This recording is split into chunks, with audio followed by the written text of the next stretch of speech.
Sure. Hi, Gregor. How's it going? How are you? Hello. You hearing me? Yeah. Yeah, can you hear me? Yeah. Great. Thanks. Well, Gregor, talk us through your team. Some stalwarts in there, some returning names, some new names. Talk us through it. Yeah, look, we wanted to put our strongest team available, and to build that cohesion straight away. We've had a week and a half now of training, but nothing beats a game to see where you are and how up to speed we are with the rugby we've been training. Talk us through the new guys that are in there. Duhan van der Merwe is maybe the one that attracts the most attention. We've been waiting a long time to see him get involved in a Scotland jersey, and he's been playing so well for Edinburgh. You must be excited to see what he can do. Yes, he's impressed at training. We obviously watched him closely more this season than last season, now that he's available for us. And at training here, he's been very committed, very receptive on what we're looking to do in attack and defence. He's a really good man as well, integrated well into the group off the field. And no, we've enjoyed seeing him train, and like anyone in that back three, we want to see them on the ball. If he can get up to double figure carries, that's going to be good for us as a team.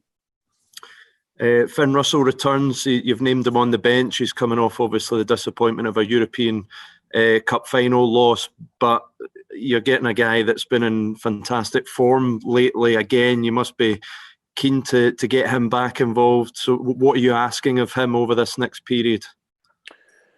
Well, bring his strengths. Obviously get back integrated in the group. It's been a year since he's played for Scotland, a year since he's worked with these players and coaches, and we've had a couple of new coaches in the group since then, especially Steve Tandy, who is now a defensive coach.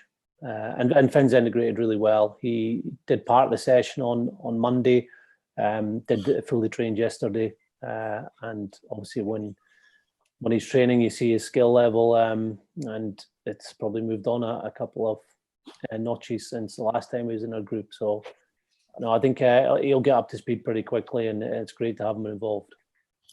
What do you want to see from your team over these next few weeks and months, Gregor? We saw some shifts in the Six Nations. Scotland definitely looked to have a bit more steel defensively, became a lot harder to beat. What progress now do you want to see in a collective sense from the team?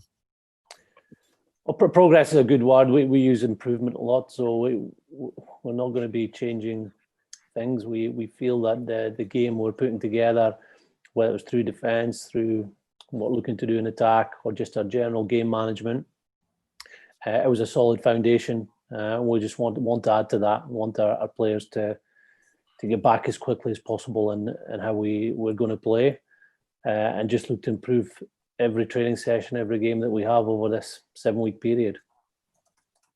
Thanks, Gregor. Sheila?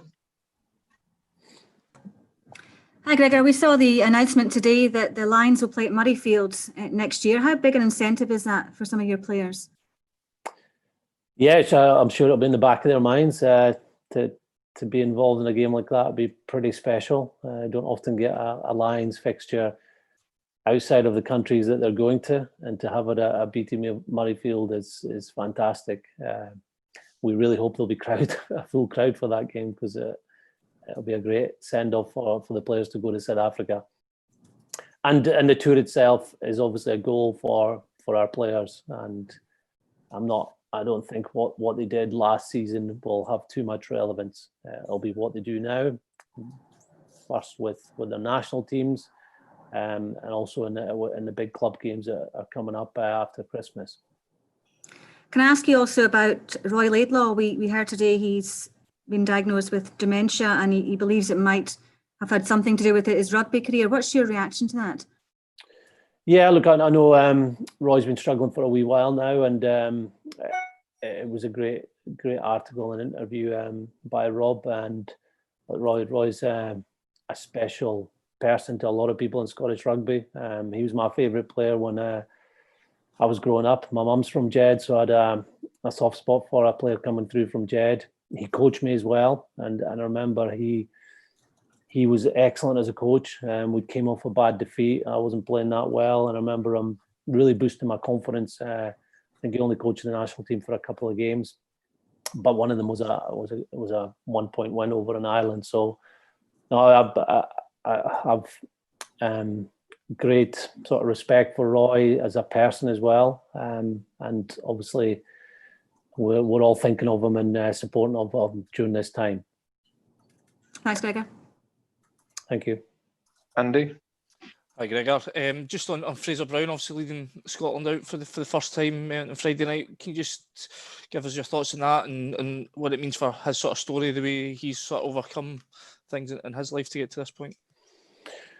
Yeah, that's a really good question, because we're just thinking what a great captain he's been for Glasgow, and he is in the form of his life, and we're just looking for him to continue that. He's thriving in the role.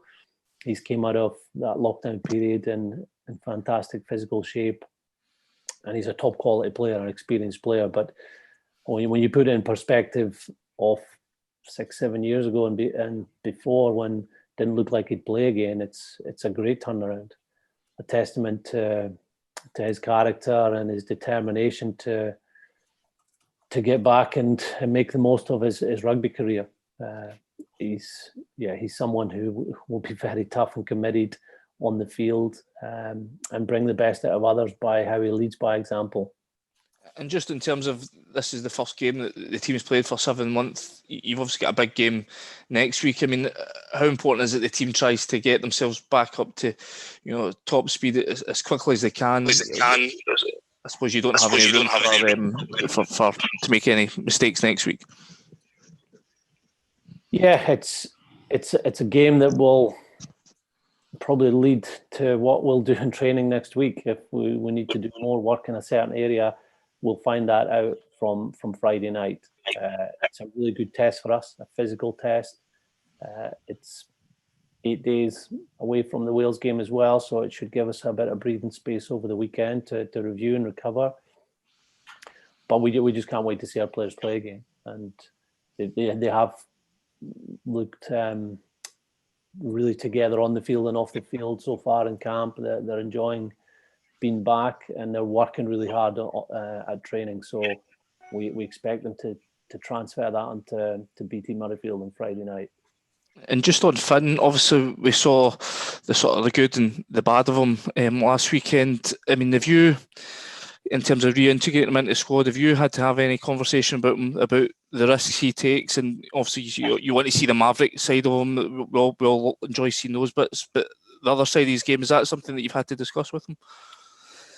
Oh, I've chatted about his game at the weekend, and like any game you play, there's going to be errors, and especially when you're a 10, and I should know that.